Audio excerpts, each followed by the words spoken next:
Good afternoon and welcome. I'm the Reverend Cathy Harrington, and I'm serving as the interim minister of this congregation. It's a Unitarian Universalist church built in 1906, and I'm proud to have served here. And we are here to celebrate the life of Cathy Pietrzak. She was a member of this church, a well-loved member of this church, and today we will celebrate her life in the very best way possible by family members and friends sharing memories of her life. So we meet on holy ground, and welcome to those who are watching online. We're so grateful that you were able to join us for this memory of Cathy. We meet on holy ground, for that place is holy where we meet each other, where lives touch, where love moves, where hope stirs. To welcome those assembled, there is holy ground. How strong our need for one another, our invitations to share life and death together. It is here that hands and hearts touch one another as we share loss, sorrow, and pain. So we are gathered to offer a loving and final farewell to Cathy, to search for life's deeper meanings, to accept the comfort and the healing that we can offer one another, and to seek a peace which passes all understanding, the peace that is the mystery and the gift of God. In this service, we invoke the spirit of divine love, and may its embrace bring comfort. In this service, we invoke the spirit of life and the spirit of human love. May we give love generously and receive its blessings. A human being is holy in its being born, in its living, and in its dying. And in our remembering, let us take up the sacred task of keeping Cathy's memory alive in our hearts forever. As in the tradition of the Unitarian Universalist Church, we begin each service with a chalice lighting. In this time of remembrance, may this light illuminate our hearts and remind us of the flame of ongoing life. In our season of grief, we light this chalice in gratitude to those now gone who kept alive the flame within us. As we remember Cathy, may today bring forth transformation in ourselves from grief, healing from memory, wholeness, and from celebration and love.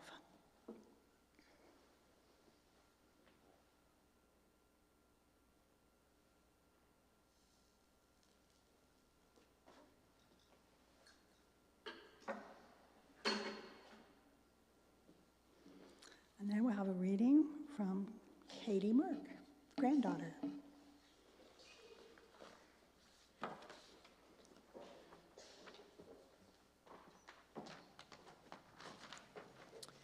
Sundays in My Early Years by Grandma Cathy. Sundays weren't days of rest in our house. Dad, an Italian immigrant with only a few days of education, somehow was able to support myself and two siblings with a grocery store business. Staying open on Sundays gave him the customers from the larger stores that in those days were closed on Sundays. My mom would be busy preparing our tourist home, in which we also lived, for new travelers, stripping beds, cleaning rooms. Because both parents worked lengthy hours, we seldom had meals together, but on Sunday mornings, Mom would start the tomato sauce in a big pot on an ancient black and white stove. The sauce would simmer all morning. In the meantime, I, at the age of 11 or 12, would walk 5 or 6 blocks to St. Mary's Church for Mass.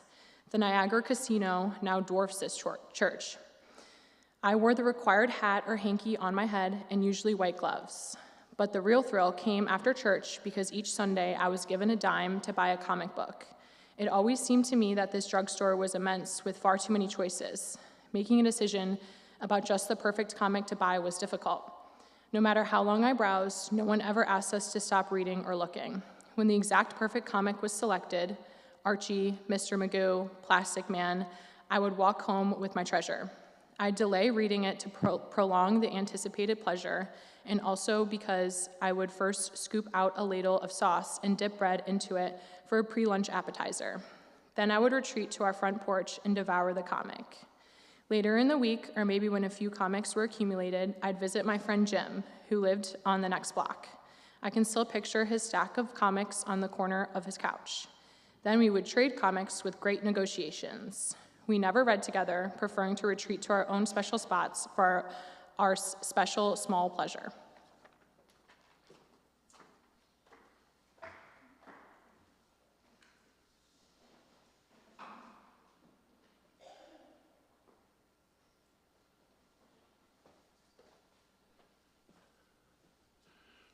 Good afternoon. It's really nice to see everyone here. For those that don't know, my name is Paul Todaro. I am the oldest and favorite son of Catherine. So we're here today to share memories of my mom, and really it is a celebration of life.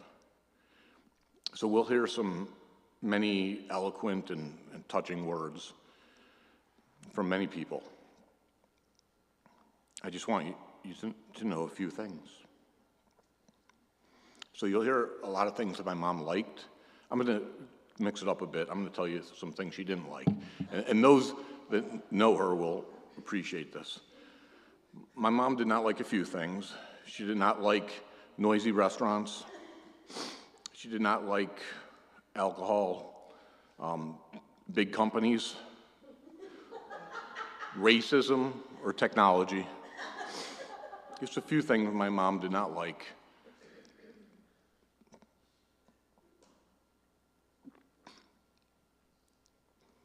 But she truly loved everybody in this room and a lot of people. So a few things I want you to know. I loved my mom dearly. She was always there for me. She had this unique sixth sense where she could tell when I was down a little bit and would always say the right things to make me feel better. And I appreciate that about her. And really, the other thing is I'd like you to know is that I'm really grateful. I'm so thankful for her strength of character and the hard work that she did throughout her life to provide me and my sisters with a really good childhood. She was working hard to provide a better life for her children, and when I think about the sacrifices that I make for my own children, it kind of pales in comparison. Whether she was getting up at 4 a.m. to take me to a hockey game and cheer for the wrong team, or make sure that I was going to the roller skating meet with all my friends. She was making some tremendous sacrifices, and truly grateful for them. And finally,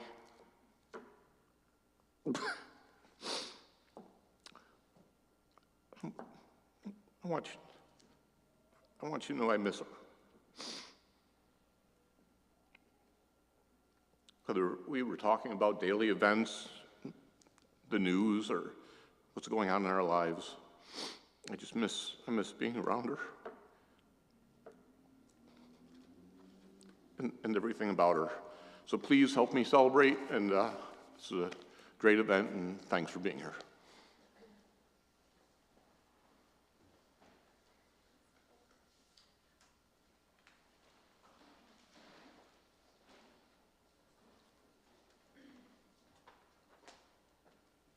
Hello, everyone. Liv and I are going to be reading Little Girl by Grandma Cathy. When I was growing up in Niagara Falls in the 1950s, the city was a tourist mecca and thriving economically. I have a vivid memory of Falls Street, which was a main street, shopping street, leading directly to the park and the falls itself. Today, other than the towering Niagara Casino and Hotel, it appears as a ghost town, and it saddens me every time I view it. But back then, to me, as a child of 12 or 13, it was exciting.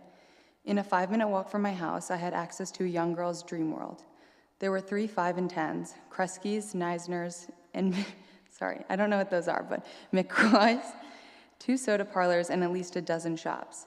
But best of all were two magnificent theaters with plush seats, decorative lighting and walls, and a real stage where there were other live shows preceding the movie.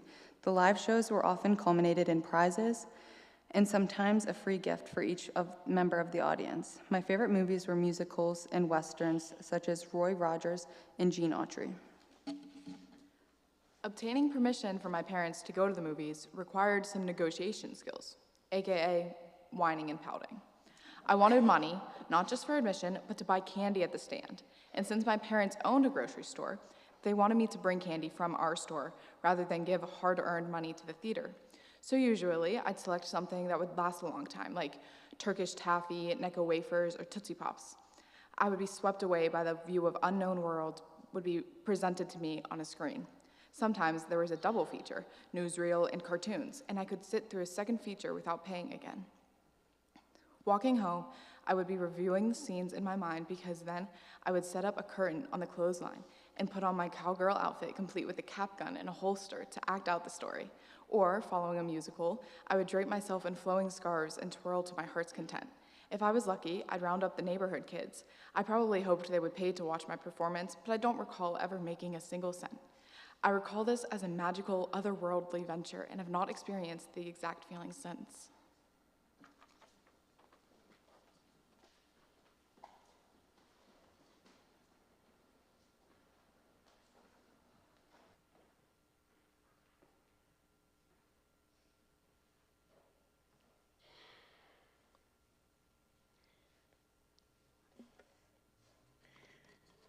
Everyone, while I'm warming up my voice and my instrument, my name is Kristin. I am the other Kristin in Laura's life. I had the pleasure of meeting Laura's mom, Cathy, just once on a visit to California, but because Laura is like a sister to me, I feel like I'm singing to my own mother. So I'm going to share, this is my first of 2 songs from Mexico, and this is a love song.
To the other Kristin, I will allow that you are the other sister to my sister. That was beautiful. Thank you so much. I am Kristin Merck, the proverbial middle child of the family, and I had the honor of taking care of my mom in her old age, which gave me the opportunity to do a complete review of who she was. It was fascinating to consider and discover the whole of a person from a generation that tucked so much away. My mom was a just barely pre-World War II baby, February 5th, 1939 to be exact. She loved her Italian immigrant parents who tirelessly worked their way up from peddling a produce cart to buying a grocer's truck, to then a mom-and-pop grocery store, and finally a Niagara Falls tourist home that would also be their home. She wrote that she met a united nations of people. I could hear the roar of the falls from my bedroom at night, she recounted. If we made a soundtrack of my mom's life, we'd insert an artist and songs she loved. Cue the crescendo of Neil Diamond's Coming to America.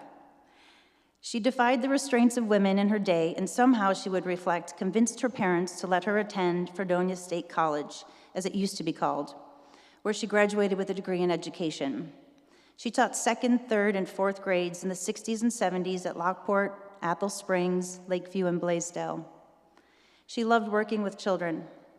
Back in the day, the typed-up observation reports of her classroom said this: "There is a warmth, respect, and love which flows between teacher and students. An ambitious, enthusiastic person who really has heart in her work.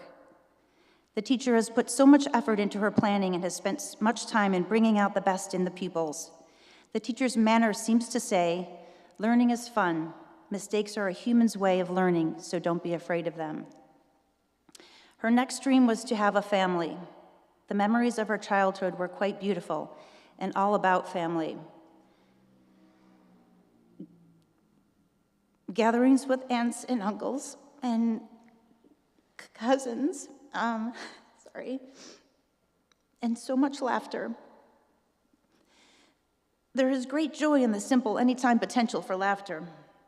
All of us remember Aunt Natalie and my mom finding something not particularly funny to the rest of us, absolutely hilarious in their extended riotous explosions of laughter. And Aunt Maureen was right in it too. There was Uncle Tony on the keyboard singing, "That's the way, I like it." And I don't know if this is an Italian thing, but for some reason there was plastic covering couches. I never understood that, but it happened. I remember homemade birthday cakes with a Cinderella carriage on top, matching mom and daughter dresses, sleepovers, Star Trek and Kung Fu movies, eating TV dinners on TV trays, cultural performances like Man of La Mancha and Fiddler on the Roof, the creek, blueberry bushes, swimming pool parties, barbecues, a really lovely childhood. And then came the divorce, which was quite a blow. My mom felt so sad and alone. In small-town USA, she had to figure out how to survive. Since the Catholic Church was no longer an option, my mom found a place here in the Unitarian Universalist Church of Buffalo, where being curious, inquisitive, and open-minded was welcomed. My mom had stepped out of the small town and was just fine. She had one foot in her upbringing and one pointed towards a world that needed to change. My mom was an activist, a feminist, an equal rights defender. She volunteered at a recycling center in the 70s. She wrote her politicians. She voted. She mattered. Okay, so back to that soundtrack. We're going to insert the 8-track cassette into our record player in the blue and white living room. And you will hear Helen Reddy's "I Am Woman, Hear Me Roar." She cleaned the piano teacher's house after her regular work hours to pay for my lessons. She knew the value of music and loved to dance. In her crinoline and tulle skirt in the 1950s to Glenn Miller, to Jerry Vale, Edith Piaf, Louis Prima, Connie Francis, and Nana Mouskouri. When I would watch her sleeping, my gosh, okay. Those legs and feet would twitch and jump and jive, and I would often hold her up when awake so we could dance together and transport her back to different times. Anyway, back to the story. In a tough economy with no teaching jobs, my mom had to reinvent herself. She worked at the Blind Association, Seneca Nation Reservation, and as a social worker in a skilled nursing facility at Erie County Medical Center from 1983 to 1997. She drove through snowstorms across Father Baker Bridge to get to work in Buffalo and provide as a single mom. which allowed us to stay in our Eden home up until my junior year of college. She didn't love or maybe even like the job, but she grew close with her coworker, as she did with anybody she came in contact with, who shared these things she loved about my mom when she retired. The special way you had with residents, the cute way you began laughing at some jokes, 2 seconds behind everyone else in the room, your incredible generosity of spirit, your incredible wisdom and insight, the sparkle in your eye, the way our "we could only talk for a minute" conversations would last 20 minutes, your inherent nature of looking for the good in everyone and setting an example to avoid gossip and lowering ourselves to the level of those who made our lives miserable at times, always reminding me that I was good and made a difference on the skilled nursing facility. Only regret, this woman said, never getting a chance to see you in your 25-cent garage sale dress. Dealing with seniors who needed nursing home level care at ECMC gave her the insight into how to prepare and organize and downsize for old age, making things so easy for us in the end. Sadly, that which we so desperately seek to avoid often ends up our own destiny as well. Parkinson's is a tough disease, stripping each person of physical agency. It was devastating.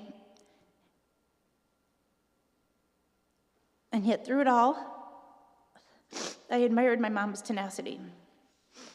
In a positive light, the disease brought us together once again. In particular, the last 3 years, my mom and I shared a lot. I would practice my Italian with her on Duolingo. I would give her a line to translate, and she would take a guess at what it meant. One line was, "Non perderò." My mom's guess, "I found a rock?" We looked at each other, and on that 2-second delay, both started to crack up. It actually means "I will not lose." "Non perderò," we shouted. It seemed a perfect mantra for her. Many of you know when driving to be with her on those final days, a semi appeared before me with the word "forza" emblazoned in red, which means strength in Italian. This was a needed whisper from the universe at a really tough time and embodied my mom's spirit to help me go on. I am going to go on. This is a long speech, sorry. Through the years, I updated her on all aspects of my life, making sure she knew to take credit for her influence. I looked into AmeriCorps like she did, which inspired me to tutor children. There is a knowing now as I do things that she was the seed and root of many beautiful things that ground me. Tying it back to her, I find myself continually attributing characteristics and values to what was prioritized by my mom. She didn't ever judge or criticize people. She never said anything bad about another person, except for maybe my dad, but anyway. I think about that especially when scrolling social media. She never pretended life was perfect. She was real and genuine with people. She was frugal. She recounted going to the farmer's market with her dad, which she loved, but she would also shrink away when he would haggle for the best price in his broken English. She researched the most simple purchase relentlessly to make sure she got the most for her money. She was not one bit materialistic, which I can't really claim that one, but I love her claim to that 25-cent dress. I updated her on the grandchildren. She had visited me to help me when my firstborn and then the twins were born. And on summer road trips home with my kids, we would go to the farmer's market, church rummage sales, Herschel Carousel Factory Museum, the Riviera Theater to hear the Wurlitzer before a movie. She cooked meatsicles and baked with the grandkids and sewed with them. The one thing she regretted that she left behind in one of her moves was her sewing machine. I shared the struggles, although not all of them, because she was a notorious worrier with a mother's instinct and radar if anything was off, like my brother said. I didn't want to add to her anxiety, and we were adults. We've got this now. I, of course, also shared the joy. She smiled and listened wholeheartedly. Her one true desire was always that we would all live by one another, but she loved the updates and details of the lives of those she loved. Next song we're cueing here is "I Cried a Tear, You Wiped It Dry. I was confused, you cleared my mind. Anne-Marie's You Needed Me." She loved to read. We would read together. Maya Angelou's I Know Why the Caged Bird Sings, her favorite childhood book, Heidi, and Chicken Soup for the Soul. She had some good years in good stuff in that library of hers, not to mention all the books she checked out of the library over the years. She loved to rub her little finger on the corner of any book. She loved Tommy de Paola, and aside from Stregonona, owned his book called Quiet. In a world that increasingly rushed forward in a race to nowhere, the book finishes with the line, "To be quiet and still is a special thing." She knew better. She needed her quiet. Life is really all about the love we share and the love we leave. She knew that too, and so do I. There is a quote that states, "I am what survives me." I want to specifically address her friends who were a beautiful reflection of the depth of offering my mom had to give people. They wrote with devotion until the end. I can't tell you the power of a handwritten letter. They shared how my mom was such a good listener and gave such good advice, and there was something very special about her. Her introvert self sought deep connection and understanding. I was amazed by their dedicated show of support. They called and checked on her and expressed their love and how much they missed her. So thank you, Jackie, Lois, Jean, Marianne, Rita, Nina, Pat, Dawn, Dolly, Marcia, Marge, Kathleen, Helen, Irene, and I know I'm missing some, so forgive me. It was within her ability to absorb these messages up until the end, and they were whispers of support and spirit for me too. So thank you for that. I also want to specifically mention my mom's Buffalo caregivers. Nothing compares to the kindness and generosity of spirit of the Buffalo women. Debbie, Melanie, and of course Lily, who lived with my mom for a year during the pandemic. Lily's friendship has been an incredible gift to me as well as my mom. Just saying her name makes me smile. I'm hearing my mom say, if you are looking for them, there are small miracles happening every day by everyday people. And Lily was a big, small miracle. Are you getting this, people? For someone who struggled with anxiety, being left and feeling alone, are you feeling the path she followed? Are you feeling the love my mom gave and received? As hard as those last few years were, I am so grateful for the caregiving time I had to connect with my mom and make sure I knew her and make sure she knew she was loved and not alone, even when I wasn't there. Ask your mother everything you ever wanted to know about her while you still have her by your side. Ask her about her life, her parents, her thoughts, her dreams, her loves, her losses, her wisdom and advice. My mom had all that to give. In the clarity of deep emotion and loss and grief, she is with me in that way always. I'll leave you with one more song reference.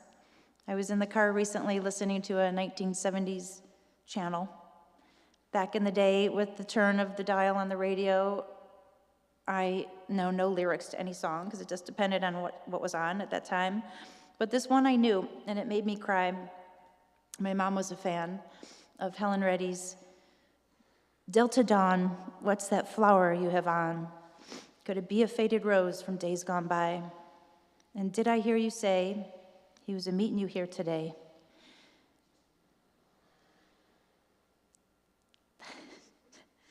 To take you to his mansion in the sky.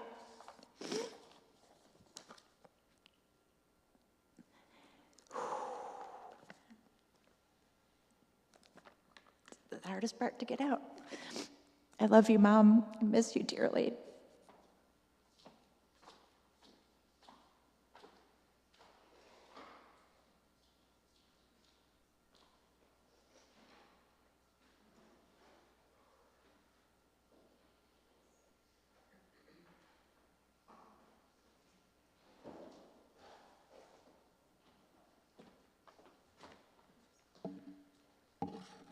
Hi, I'm Sarah. I'm Cathy's granddaughter, and I'll be reading an excerpt from Celebrations by Maya Angelou. When great trees fall, rocks on distant hills shudder. Lions hunker down in tall grasses, and even elephants lumber after safety. When great trees fall in forests, small things recoil into silence, their senses eroded beyond fear. When great souls die, the air around us becomes light, rare, sterile. We breathe briefly, our eyes briefly see with a hurtful clarity. Our memory, suddenly sharpened, examines, gnaws on words unsaid, promised walks never taken. Great souls die, and our reality, bound to them, takes leave of us. Our souls, dependent upon their nurture, now shrink, wizened. Our minds, formed and informed by their radiance, fall away. We are not so much maddened as reduced to the unutterable ignorance of dark, cold caves. And when great souls die, after a period, peace blooms, slowly and always irregularly. Spaces fill with a kind of soothing electric vibration. Our senses, restored, never to be the same, whisper to us, they existed, they existed. We can be and be better, for they existed.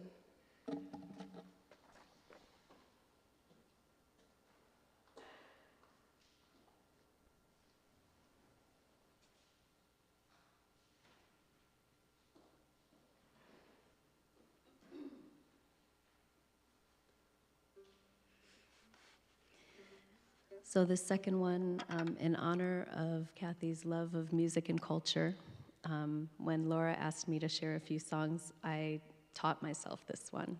So if it's a little rusty or my voice cracks, you'll know why.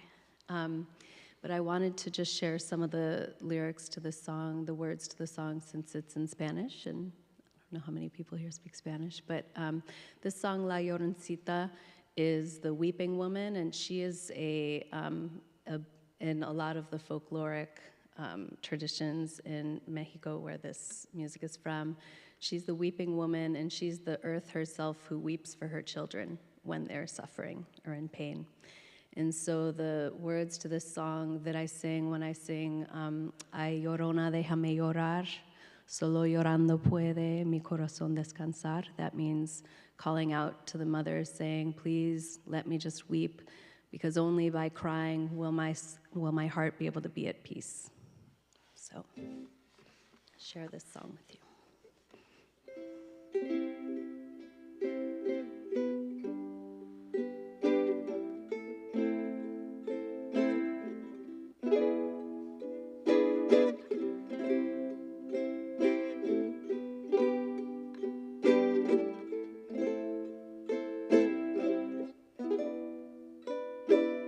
No llores, hermana, no, por mala que sea la suerte, por mala que sea la suerte.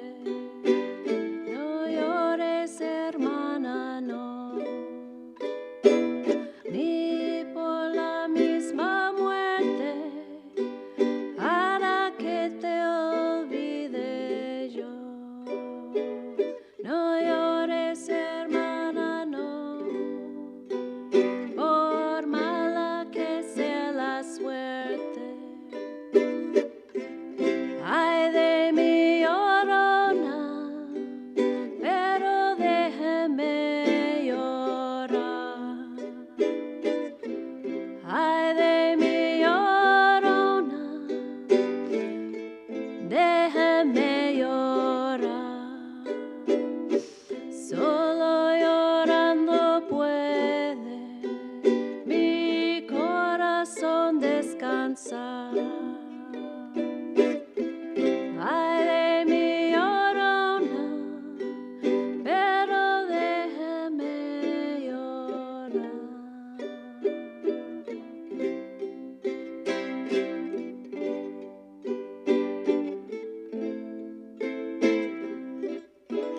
Quien te ame, quien te quiere, quien te quiere, quien te ama, quien te ama, quien te quiere, quien te quiere, quien te ama.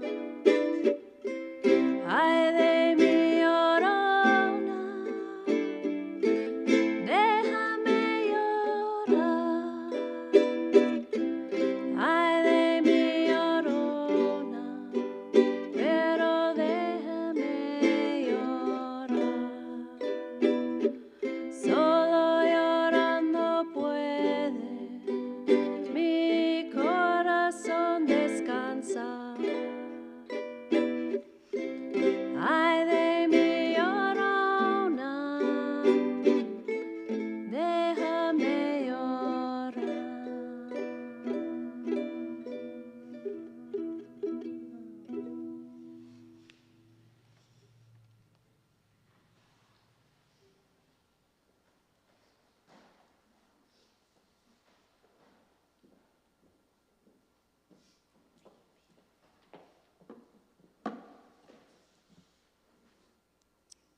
Beautiful to see all of you. Thank you, Kristin, for the music. It's pretty hard to follow, so I'm not sure how I got put here in the program, but I'm Laura, Cathy's youngest daughter. She taught me a lot about the power of female friendship, and I know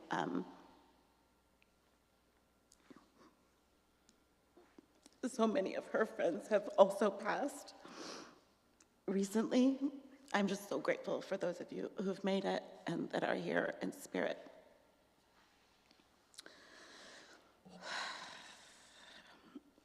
My mom, Cathy Pietrzak, taught me about thinking outside the box, overcoming adversity.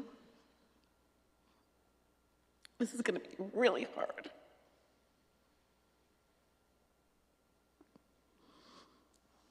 And speaking your truth, even if it makes others uncomfortable.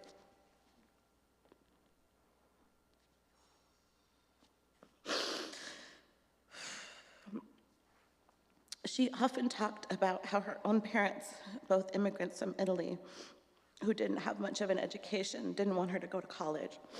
They thought she should get married, settle down, and have children, like most women of her generation. Instead, she fought to go to college, where she pursued her dream of being a teacher and met our father, joining the Naturalist Club with him, even though she hated the outdoors. She'd much rather be inside in a quiet corner reading a book. When I was little, she took me to the Seneca Reservation where she taught reading. I learned along with the other children and was introduced to all kinds of literature that I wouldn't have otherwise been exposed to. My first favorite book was The Fur Person by May Sarton. And when I was about 10 years old, she took me to a book reading to meet her. Little did she know it was at a radical lesbian bookstore in Buffalo that was probably inappropriate for someone my age. My mom had many odd jobs in her life. She was a single mother of 3 and struggled to make ends meet in a small town without a lot of social support. She went to community college in her 40s, like I did, and volunteered for Teach for America, where she advocated for disadvantaged students. She taught for the Blind Association, sometimes taking me with her, where I learned to read and write Braille. She worked at McDonald's for a few days, but couldn't stand the pace, and ultimately took a civil service exam and was placed as a social worker in that skilled nursing facility at ECMC. There, she filed a sexual harassment case against a coworker at a time when that was rare. I'm not exactly sure when, but at some point she took a stance against Pope John Paul II, I think, who made a proclamation about women not being priests in the Catholic Church, and we never went back. Instead, we started going to the Unitarian Universalist Church of Hamburg. There, I learned to sing Cat Stevens songs, did Jewish circle dancing, and attended Camp Tonawanda, where I was first exposed to hippies, and later became one.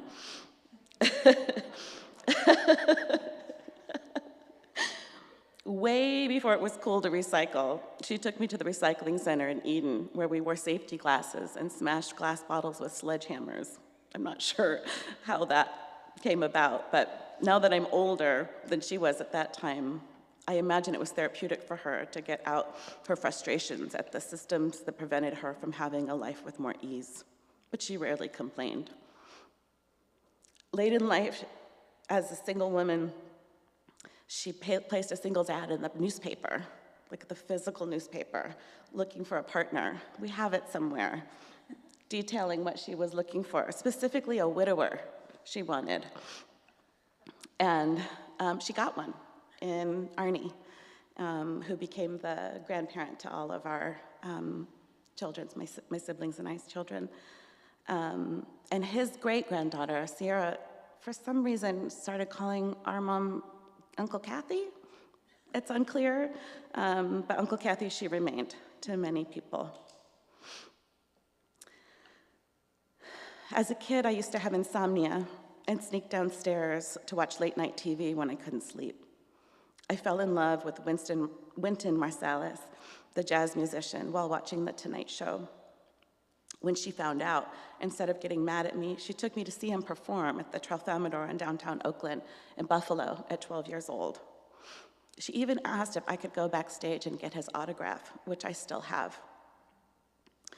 She took me on the train to New York City as a teenager, where we walked around Greenwich Village, going to all the little markets, because she knew I would think it was cool.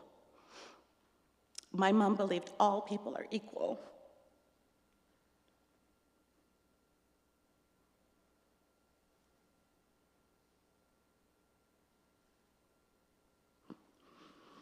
Regardless of race, sexual orientation, religion, or socioeconomic background. She was a member of Women in Black who protested against injustice, wars, and oppression of all kinds. She did all of this in her own quiet, understated way, so much so that many of you probably didn't know these things about her. During the pandemic, when she was living on her own in senior apartments, her health started to decline, as it did for many. And I made the decision to come home and care for her for about a year.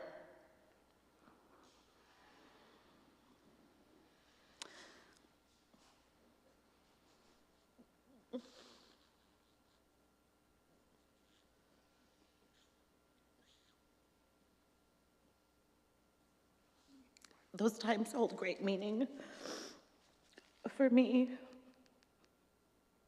As my sister described, just being able to learn about her in a new way with her perspective of age and disease, I became more grateful and honored to have her as my mother. She was a true introvert and didn't live a large life in many ways, but she made a large impression on everyone she met. She'd flash those sparkly eyes and listen deeply to whatever was on your heart, and inevitably gave some sage advice. I miss being able to call her when I'm struggling or have a decision to make. We didn't always agree, but I always knew she had my best interest at heart, and she did her best to accept me and everyone she knew exactly as they are. She didn't judge or gossip. She believed everyone was doing their best with what they had available to them at the time, and so do I. She was honest, kind, a loyal friend, a loving mother and grandmother. She leaves behind a legacy of a life of service and integrity, which I aspire to emulate and for which she will always be remembered. A dear friend of mine once told me that grief is love persevering. In this room, our collective love for Cathy is what will persevere. Thank you so much for being a part of her life and ours.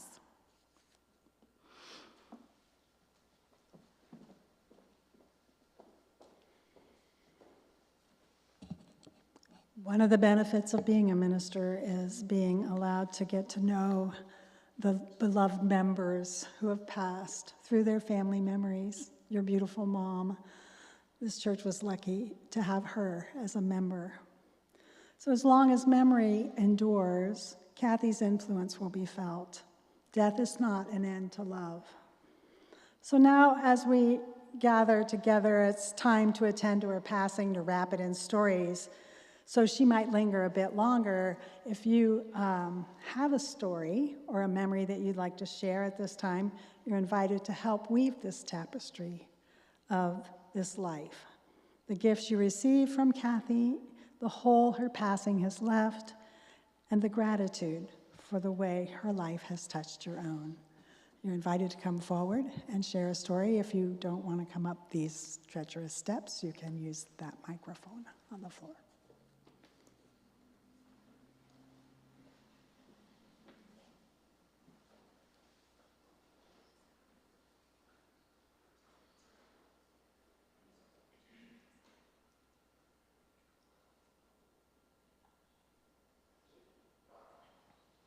My name is Doris Poudry.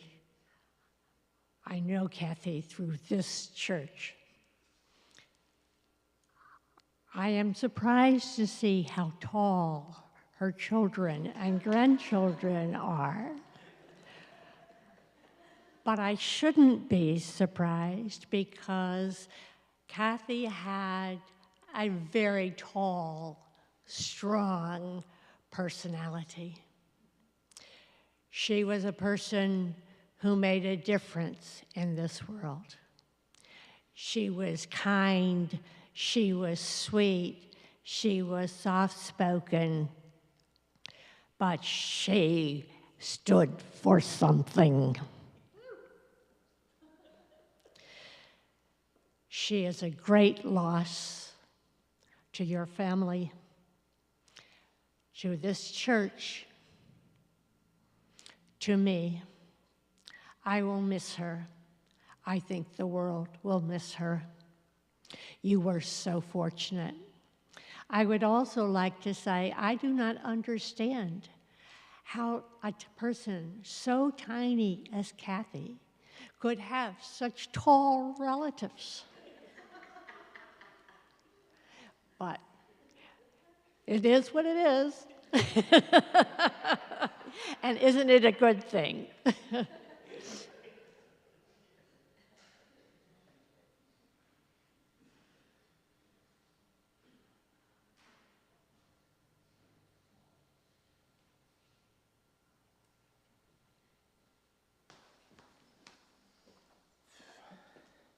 going to make this a little more height appropriate for me. Thank you, everybody, for being here today. And thank you for letting us into this church. This place is gorgeous, is it not? Amazing. I'm going to share a couple things. My Aunt Cathy, my name is Jeff. I'm Cathy's nephew. My mom, Natalie, is Cathy's younger sister. The two stories I want to share, one is a light one is a little bit more intense. Aunt Cathy used to send me checks, I think I've mentioned this, for my birthday, $10, for many, many years, until I was in my 40s. And one day I called her and I said, in my brain, I said, enough is enough. I've got to say something, okay? So I called her. Hello? She says, Aunt Cathy, it's nephew Jeff. And she says, I know who this is. And I said, I have something to say to you, and I don't want you to take offense. You know that I love you, right? She let out one of her signature laughs, right? She says, why do I feel like there's a bud coming? And I said, after her break, I said, and you don't need to send me any more checks. And she said, but you don't understand why I send them. And I said, okay, this is interesting. Why do you send them? Because it's $10, right? And she said, because it makes me happy. Right?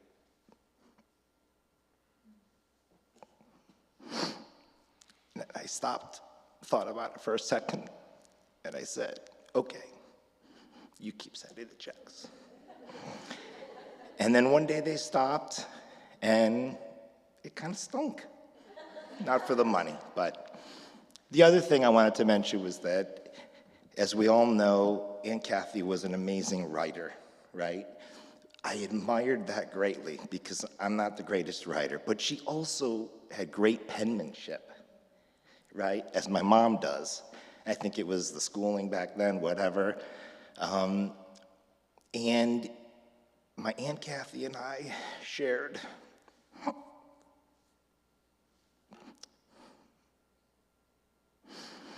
a very challenging life event. And she would call, she would send letters, she would send cards, and I still have every single one of those to this day. and I have found myself reading them, in recent months especially, but I go back to them every once in a while.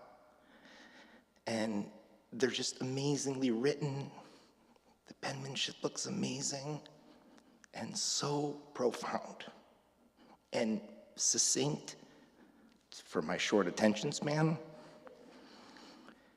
And I want to kind of express that to people because in this day and age, I do it too, we're texting, we're doing the easy, quick thing, but handwritten letters, handwritten notes, they're so powerful. Take some time to slow down, write something, and really connect with people. And Aunt Cathy was great at connection, and I really remember that. And I love her for it, and I will always remember her for it. Thank you.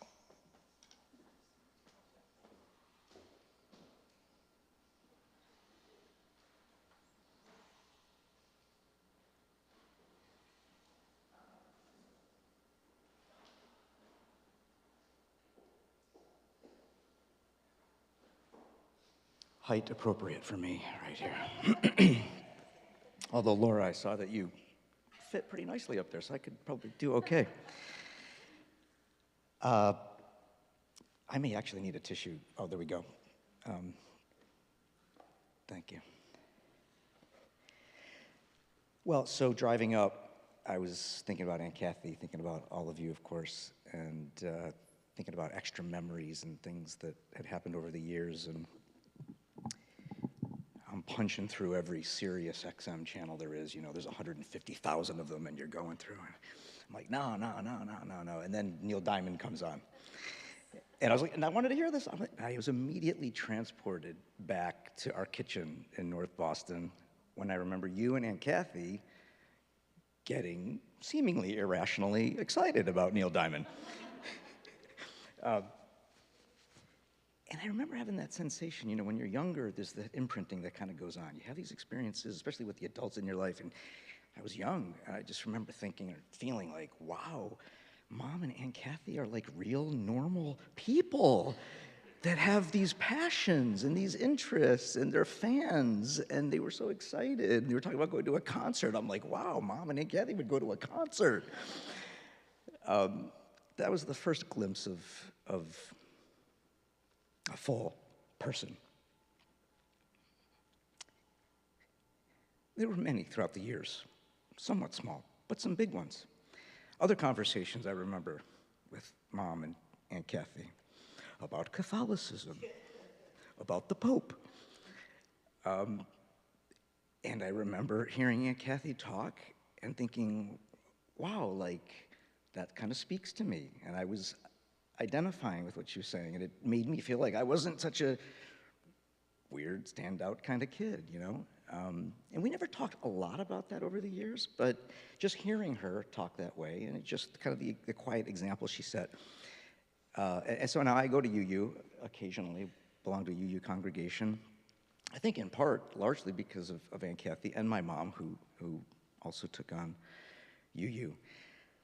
And I remember one of my more recent conversations with Aunt Cathy, I was sort of asking her about her transition, because it's not so trivial to change a worldview, that's something you grew up with, something you're sort of inculcated with. And she said one of her earlier experiences was when she was faced with Paul's baptism. And she said, I didn't see any reason to think he was born into the world with sin.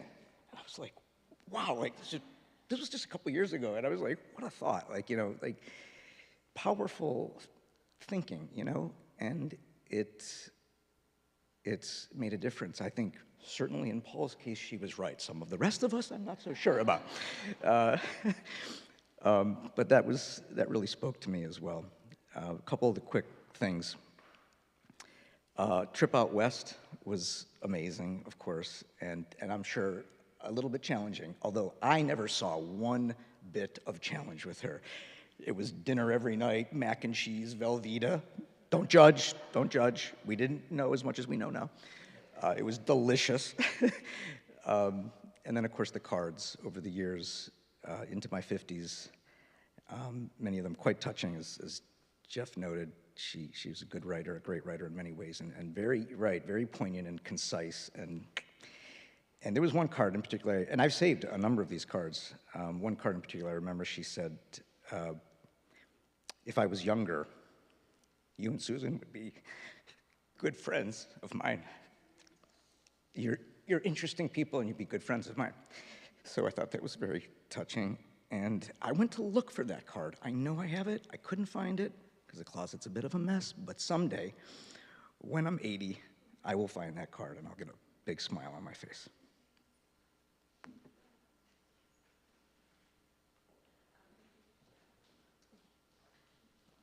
I'm just going to add that my mom, in the last years, when the voice cords were tight and she couldn't really express herself much anymore, and she certainly couldn't write, every time she knew a birthday was coming, she would really feel like, oh my gosh, I really want to send a card. I hope they know. I hope they know. So that was with her. That was her connection to you. She loved you all, and just know that those cards were in her mind, at least at that point.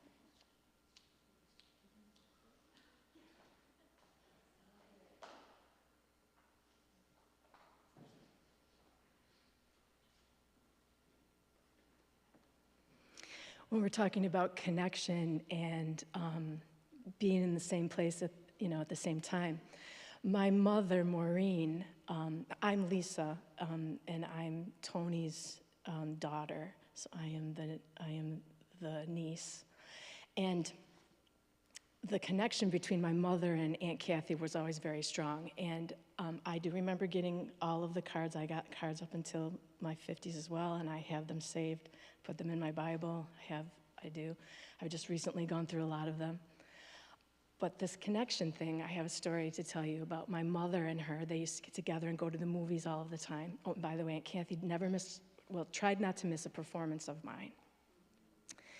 And my mother and Aunt Cathy would come and sit and watch. Now, they used to plan on going to the movies. They went to the movies quite a bit. Well, this one particular time, they were making arrangements to connect, and they were saying that they were going to the Transit Drive-In. And we know that there are quite a few Transit Drive-Ins, right? And the movie was at the same time, and they had plans, and they were going, and my mother goes to the Transit Drive-In it was in Buffalo, and Cathy ends up at a Transit Drive-In in Lockport. And my mother gets home and calls me and says, I'm so upset. Aunt Cathy stood me up. I don't know where she is. And I'm like, what are you talking about? You told me that you were going to the Transit Drive-In. And they're like, yeah. And I said, well, you better call and find out what happened to her. Do you remember this story? Okay, no. Well, and they didn't talk to each other for a little bit too about it, because they thought that each other stood each other up. And okay, well, I was the middleman here. They both went to meet each other, but at different theaters, so they didn't quite get that connection going there. The connection, and we laughed so hard about that.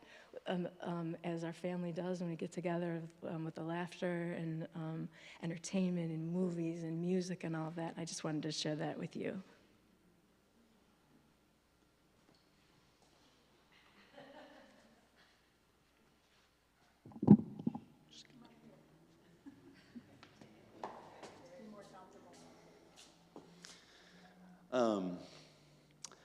Just thinking a lot about where we all come from and who strengthens us and empowers us, and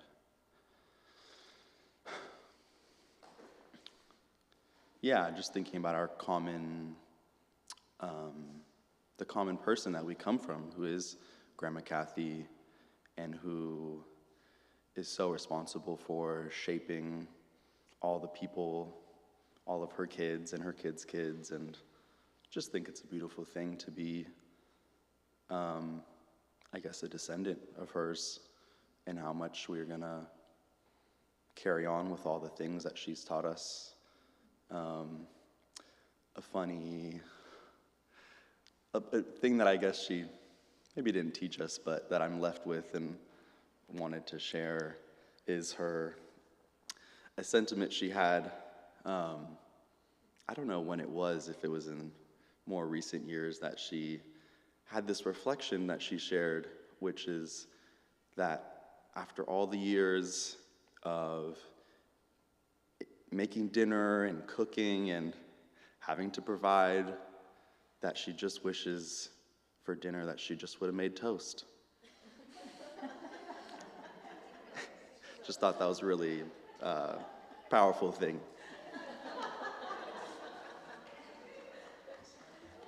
One more? Sure, come on.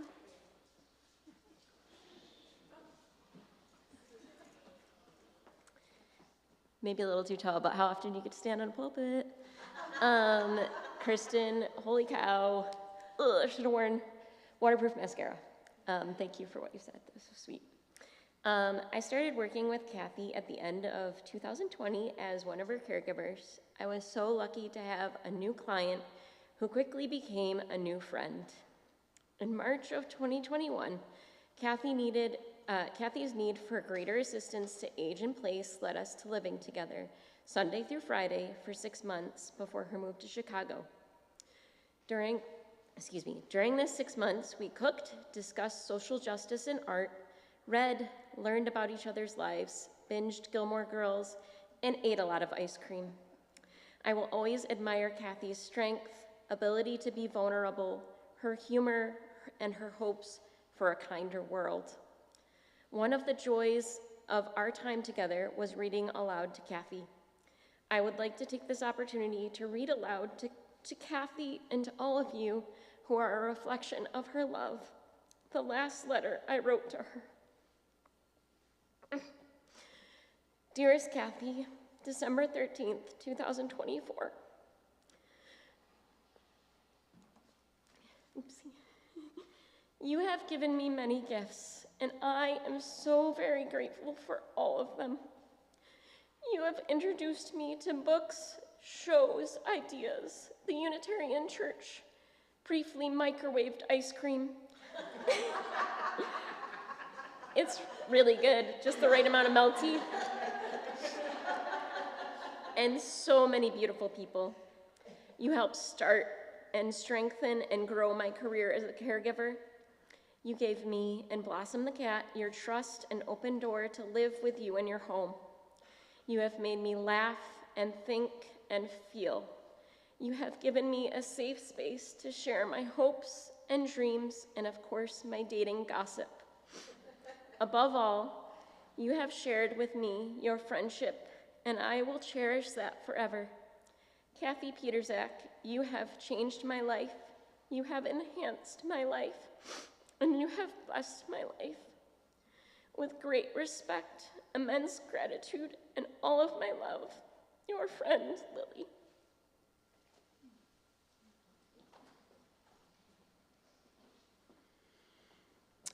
Wow, what an amazing woman Cathy was. She's inspired me. My mother was much like that, writing letters, writing cards. So if you have a memory that you still, when you think of it, take time to write a note to the daughters and the son, and they will pass it on to the grandchildren. And we have time to share more stories in the fellowship hall after the service, and some folk dancing. So now let's extinguish our chalice with these words. May the light that was Cathy's life burn brightly and joyously in our hearts. Let us carefully tend that flame as we honor her with the precious gift of our memory and our love. May her memory continue to be a blessing, and may her name be inscribed on the tree of life forever.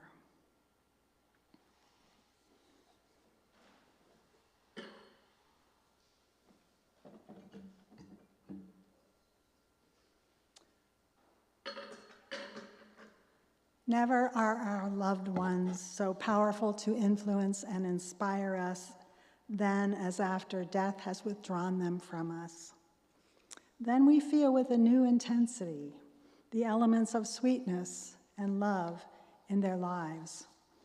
Then they take their place like stars in a region of purity and peace. We are challenged to trust life. We are called to life. Life requires life, and life renews life. So go forth remembering to praise, to live in the moment, to love mightily, and to bow to the mystery.